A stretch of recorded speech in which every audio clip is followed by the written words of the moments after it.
Hello, and welcome back to another YouTube video. Today I wanted to talk about The Sunlit Man, a Cosmere book by Brandon Sanderson and his fourth secret project. It just came out yesterday, and so it's fresh on my mind after just finishing it. I'm going to give some spoiler-free thoughts. I might make some more content later with spoiler stuff in it, because a lot of the stuff towards the ending and a lot of the stuff that relates to things within the Cosmere is very, very spoiler heavy. But for now, I'm just going to talk about more surface level thoughts about the book and what I think it did really well. So I listened to a mix of the audio as well as reading the PDF version as well. I jumped between the two of them depending on what I was doing at the time. I did blitz through the book pretty fast. I would like to do a reread pretty soon as well, especially since the beginning of the book was rough on a first read.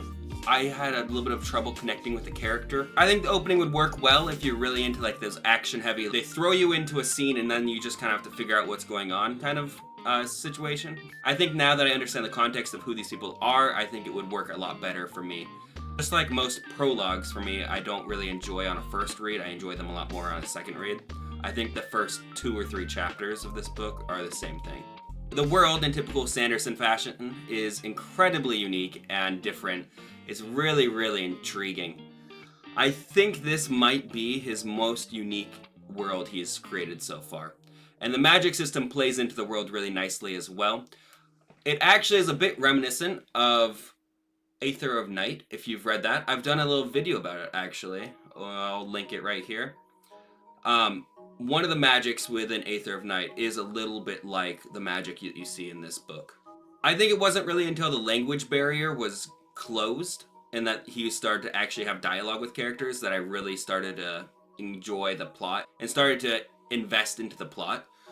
And it wasn't until I discovered who the main character was that I really started to invest in the main character as well. And it took me a bit longer than I think it should have. I'm a bit dense. I only really discovered who it was a couple pages before another character arrived and pretty much just said who he was. So you kind of have to bludgeon me over the head, I guess. The pieces were all there. I was just a little dense. And once I discovered who the character was, I was gripped. I wanted to know how this character became so jaded. I wanted to know the path that he had gone to get to this point, because he's so dramatically different than what he used to be. For me, I actually thought the humor landed pretty well. It's not a comedy book, but the jokes that were there actually made me genuinely laugh, which is great. I mean, that's not something you can say about all of Sanderson's works. So the audiobook reading is pretty solid. Like I said earlier, I switched between that and the PDF.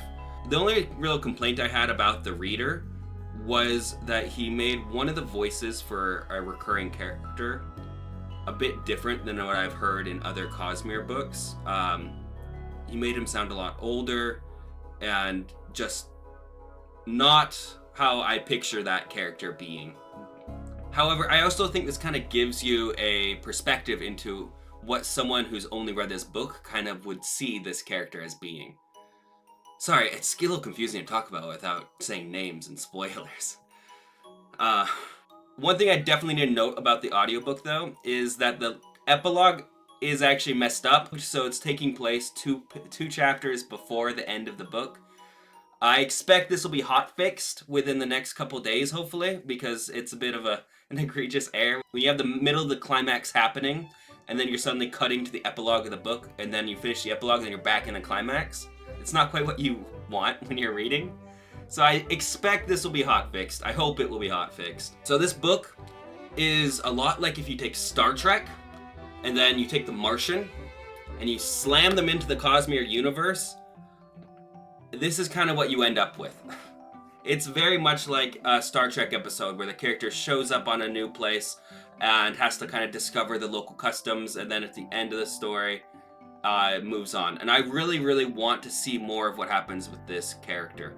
I'm very intrigued about the implications that this book has. For me, I'm gonna give this book an 8.5 out of 10. It is an excellent book, but without Cosmere, I think people would probably put it at like a 5 or a 6.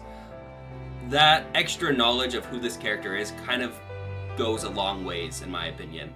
ending, though, is incredibly impactful and emotional. I'm not going to say any more than that, but it's a really good ending. It puts Yumi's ending to shame, in my opinion. Alright, and that's my review of the book. Let me know what you guys think in the comments down below, and I will see you in the next one. Bye-bye. See you.